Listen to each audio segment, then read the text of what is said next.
Hello, I'm Charlotte Breer-Edney. Welcome to the programme. In March last year, the Hayling Island Ferry stopped operating. A new potential operator bought the boat and is seeking funding to reinstate the route to Portsea. Our reporter Shan Robins went along to a public meeting on the island to find out more. Hundreds of people squeezed into the royal shapes to hear about the proposals of a potential new ferry operator. It's over a year since the Hayling Island Ferry stopped service between Hayling, by the Ferry Inn, and Portsea, on the tip of Eastney. Only 300 metres by sea, that same journey is nearly 13 miles by road, and supporters of the ferry are passionate that it should come back into service.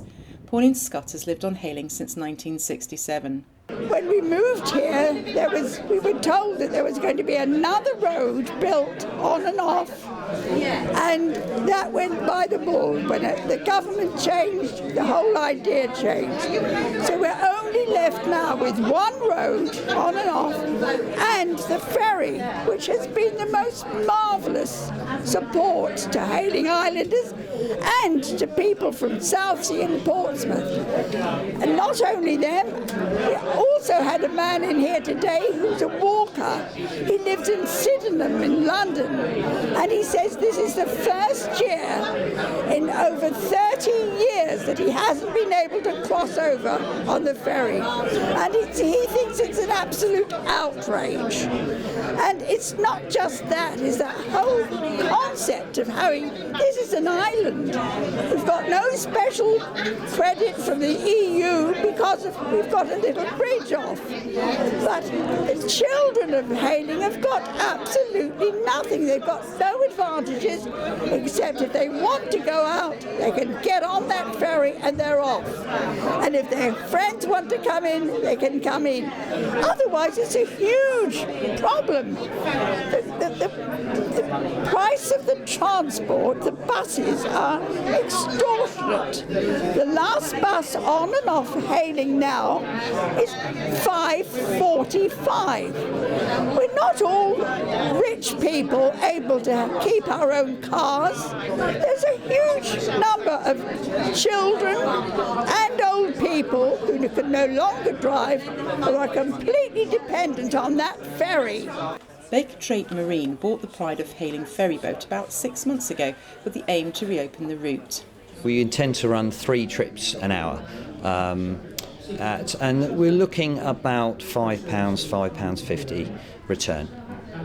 Starting at 6 a.m. in the morning, running till 7 p.m. in the winter months, and then that will be increased to say 9 p.m. in the summer. We can only operate this ferry if we have some degree of funding for a period of time. After a year, we can look at the books, we can be transparent about that, but we believe it possibly up to 3 to 5 years before it could be self-funding.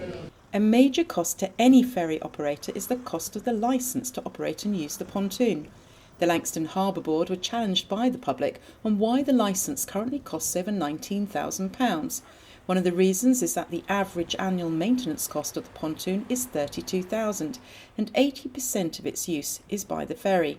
Behind the scenes, a group including cross-party councillors on both sides of the water, the Harbour Authority and Sustrans have been working on trying to get the ferry service reinstated. Previous operators have received significant subsidies to help run the business, including from Hampshire County Council. I've gone back to county several times and asked them to reinstate the funding, and in a nutshell they have said no. I will go back again and see if I can get some sort of funding from them, but I'm very doubtful. Portsmouth City Council withdraw funding, Havant Borough Council withdrew funding. We need a joint approach from the 3 authorities to get funding between the 3 of them. One funding idea is for assistance from charity organisation Community Empowerment, who help organisations obtain funding such as for reducing the carbon footprint going by sea rather than round the land. I believe if you decided to work with Community Empowerment, the private company can have a charity wing attached to the private company. With the purchase of the old boat, Trayte Marine are committed to running the ferry, subject to gaining the licence. right at the moment, the ferry's being worked on. We're putting extra, some more undercover area and putting a heater in it. There was some talk about putting a toilet in it. We kind of think that people should be able to hold on, depending on the skill of, the skipper.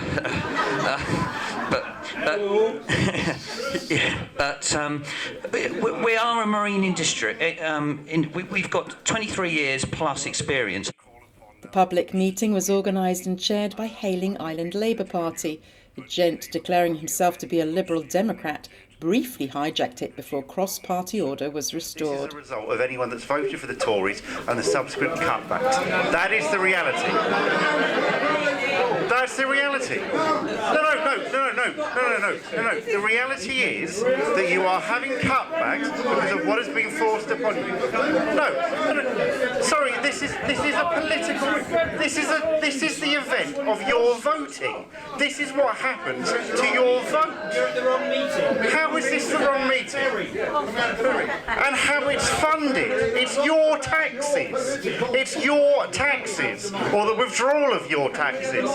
Why can you not see that? I don't believe this is a political issue. I believe this is a community issue. And so with that, if everybody here... So ultimately, I think we should all tell our friends how many people came out and encourage other people to support it. At the end of the month, there are expressions of interest and business plans going into the Harbour Board. The Harbour Board will hopefully from that have an operator. And so let's not forget why we stood here today. Let's use the ferry when it comes back, and let's support it in any way we can. We could actually have this service back running in 8 weeks. So that's obviously depending on funding. With regard to numbers, obviously it hasn't run for 15 months, so people have found alternative ways to travel off the island. So we need to bring those people back to use the service, which is obviously going to take some time. I implore whoever is out there to do something about it. I mean, we could keep that going if everybody interested would buy a season ticket in advance for the ferry. There'll be a follow-up public meeting on the Eastleigh side at a later date. This is Shan Robins for That's Solent.